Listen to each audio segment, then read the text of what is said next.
To kick off the new year, Mark Zuckerberg, a man who is definitely not having a midlife crisis, announced that Dana White, the president and CEO of the Ultimate Fighting Championship, had been elected to Meta's board of directors. The decision was met with some mixed reactions from company employees and stakeholders. But what most people don't realize is that this decision is really not that unusual. The board of the Embattled Boeing Corporation recently appointed Mortimer J Buckley, the former CEO of the Vanguard Group, who also serves on the board of Pfizer, alongside James Quincey, the CEO of the Coca Cola company, who also serves on its board alongside Bela Bajara, the chief content officer of Netflix, who serves under a board which includes Anne Sweeney, the former chairman of the FX networks, who worked under Tony Vinciquerra, the chairman of the Fox Networks Group, who currently serves on the board of Qualcomm, a company formerly managed by Steven Mollenkopf, who currently sits on the board of directors of Boeing. It's a great big club, and you ain't in it. But what the f do these people actually do? On Monday, Meta founder and CEO Mark Zuckerberg announced that UFC president Dana White will be joining his company's board of directors. January, he tapped Dana White for a Meta board spot and is now ending this fact-checking. Metro Health Board of Trustees terminated Dr. Boutros yesterday, effective immediately. Before you can understand what modern boards of directors actually do, you should first understand what they are supposed to do. If you get appointed to the board of directors of a major company, it is not a full-time job. If everything is running smoothly, you might only need to show up for a monthly or quarterly board meeting where you will receive a presentation on how the company is going from the management team. Normally, this presentation is given by the CEO, but they can also bring in other executives if they are talking to the board about a particular area of interest in the company. If, as a random example, the company wanted to invest $46 billion into an augmented reality social platform, the CEO might bring in their technology officer and the chief financial officer to talk about the viability of that project. The role of the board is to provide advice, or in extreme cases, veto the ideas of company leadership, which hopefully acts in the interest of the shareholders who they represent. The CEO doesn't need to listen to them, but the board has the power to fire them, so if they want to keep their high-paying job, they normally try their very best to keep them happy. The board also oversees executive compensation. CEOs and shareholders are not always necessarily aligned on objectives. If you are a CEO, your number one priority is to make as much money as you can while you have your job, by A, not getting fired, and B, securing the biggest pay packet possible. This can mean that CEOs often prioritize short-term wins over long-term business stability, because it doesn't matter if the share price is great in 10 years' time if they get fired for a year of poor stock performance. The board of directors is supposed to add a level of human intelligence and long-term thinking to business management and call out CEOs that are just gaming the system to enrich themselves. Now, the other thing is, if you are a company director, you don't technically need to do any of this. You don't even really need to show up to the once-a-quarter meetings. There is nobody who sits above you in the corporate hierarchy, so there is nobody to fire you.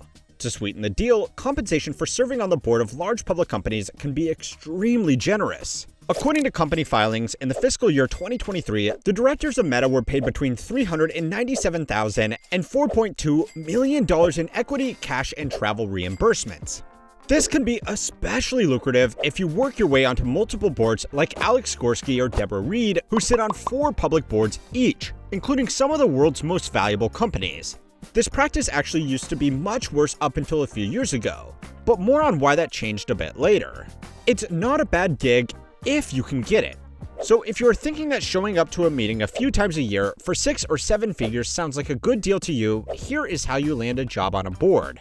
The first option is to get nominated to the board before the company goes public. The easiest way to do that is to either start the company yourself and just elect yourself and maybe a family member or two, or to be an early stage investor that insists on getting a board seat as a part of your investment into the business. A lot of early stage venture capital investors really want a board seat or two because it gives them a few special privileges. Pay is not one of them.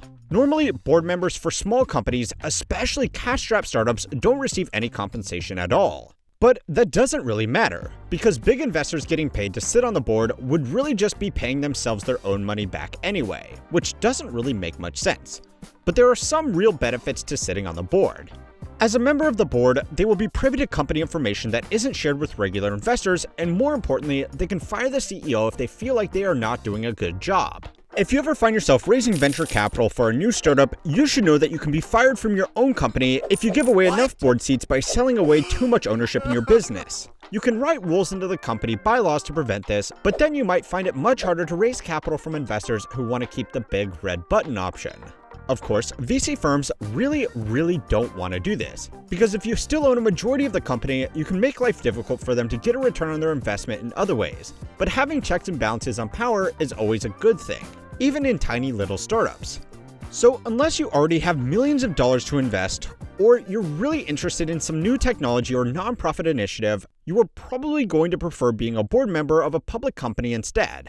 Once a company goes public, there are a lot of rules about how a board is elected, and shareholders must be able to vote on representation. So in theory, a company's board of directors should act like elected representatives who always act in the best interest of their constituents, right? Well, it's time to learn how money works to find out how modern boardrooms actually work. This week's video is sponsored by Ground News. Ground News is an app and website that helps you cut through the noise in media by comparing coverage of the same story across the political spectrum. Their tools make understanding the full context of a story easy, which is something that I truly believe is important in doing my research as a creator when I create these videos. Their Vantage plan, the plan that I personally use, goes even deeper, letting you analyze media bias, uncover factuality scores, and see who funds each source, all crucial for informed decision-making. Take the devastating Los Angeles wildfires as an example. Ground News lets you compare articles like these. On the left, Jacobin ran with the headline, "How Big Oil Made It Harder to Fight the Los Angeles Fires." It focuses on the corporate tax breaks that allegedly underfund wildfire prevention and emergency response. On the right, Twitchy headlined, "WTF? Thanks to Dem incompetence, check out what LA firefighters are forced to use to combat wildfires." Their take blamed government mismanagement, highlighting how firefighters were reportedly using unconventional tools due to budget cuts. With Ground News, you can see these contrasting perspectives side by side, identify the biases, and uncover the facts driving the story. Take control of your news consumption. Go to ground.news/money to save 40% off their Vantage plan, the same one I use. Subscribing supports my channel directly, and I appreciate your support. According to company filings compiled by Fortune magazine, the average age of an S&P 500 board member is 63.1 years old. That's the average. So for every Mark Zuckerberg who is only 40 years old, there's an 86-year-old holding their board seat like it's a Senate seat. Anyway, the real job of most board members in modern companies is to be a contact network between regulators, politicians, and other business leaders. The reason that board directors tend to be so old is because these roles are often just given to people who have already had long and prestigious careers in business or government and have built up a long list of friends in high places.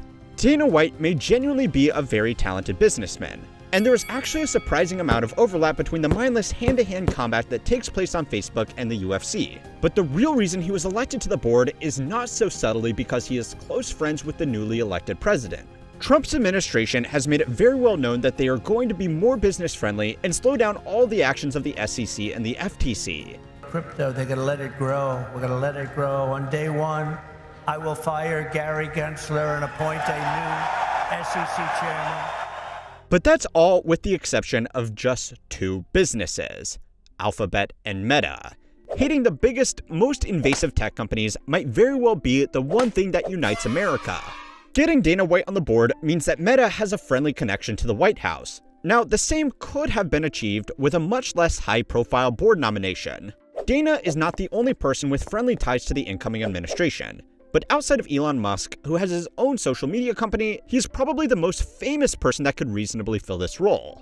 The reason that you are hearing about this appointment is because the company wants you to hear about it.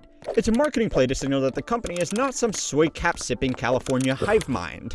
Modern boards really act as a contact network and marketing display to other institutions and government agencies. Some of the most popular jobs for retired senior government personnel is to sit on the board of directors.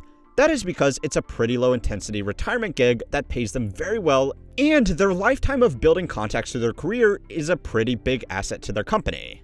Another perk for certain companies is it gives them a level of credibility in their business functions. Military supply companies, including Boeing from earlier, normally have one or two retired high-ranking military personnel on their board to signal that they listen directly to the armed forces.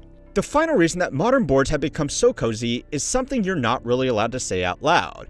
If companies have a long history of electing former government officials to their board, then current government officials might try to get a little bit more cozy with them to secure a nice post-retirement gig for themselves. So yeah, if you want to get elected to the board of directors, you really need to start filling out a contact list of anybody and everybody that could make or break a company. If you want to go the private route, you should work in audit or a big consulting firm. or work in a government authority like the SEC or the FTC. And don't be like Lena Khan and, actually do your job a little bit too well.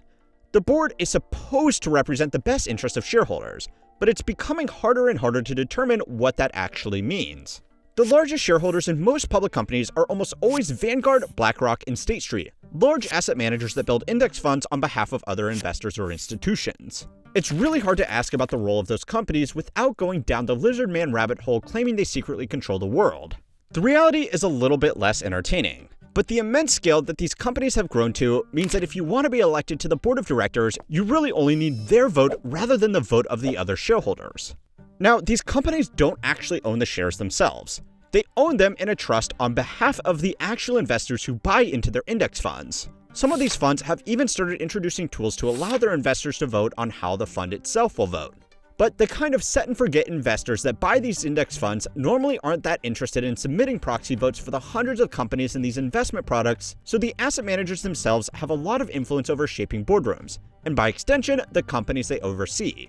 The reason that there aren't as many directors that sit on dozens of boards at a time anymore is because both BlackRock and Vanguard introduced policies where they would vote against any director that already held 4 or more board seats in public companies. In a clear demonstration of just how much power these passive guidelines can have, there are no longer any S&P 500 directors that hold more than 4 board seats, although there are a lot that hold exactly 4. So, make of that what you will. Now, you might think this actually seems like a positive effect. It's limiting just how consolidated the global directors club can get, but the problem is that you may not necessarily agree with the other ways that they use their massive votes. The voting guidelines for these companies are available online for anybody to read, but of course, most people never will. In these documents, there is heavy emphasis on diversity, inclusivity, representation, and environmental efforts in boardroom votes. Again, these might very well be great initiatives, but there it creates 2 problems. One is the internal regulatory efforts that are normally highly ineffective, and are often just used as a way for companies to claim that they can keep themselves accountable. No need for government authorities to perform real checks. The second problem it creates is that it's become really easy for well-connected corporate interests to stack boards with who they want based on ticking boxes rather than electing someone genuinely looking out for shareholders. The consequences of boards that aren't as critical as they could be are things like record CEO pay, even if paying someone hundreds of millions of dollars isn't really in the best interest of investors. So if this job still sounds like a sweet gig for you, step 1 is to gather as many high-profile connections as you can. Step 2 is to get cozy with company leadership. Step 3 is to tick as many boxes on the Vanguard voting guidelines as possible, and step 4 is to still care enough. By the time you get this far, you have probably had a very long and successful career. And unless you are working in the government for most of that time, a few $100,000 a year isn't going to change much for you. So the real reason you would want a board seat is for the power and prestige, without the trade-offs of hanging out with the strange people that inhabit Congress. The stagnation of corporate boardrooms has also led to a lot of companies just following the latest investment trend, even if it makes absolutely no business sense. Making profits doesn't matter if the whole company can just be sold to a bigger company that wants it out of the way. Go and watch this video on how companies got so dumb to see how that's working out for them, and make sure to subscribe to keep on learning how money works.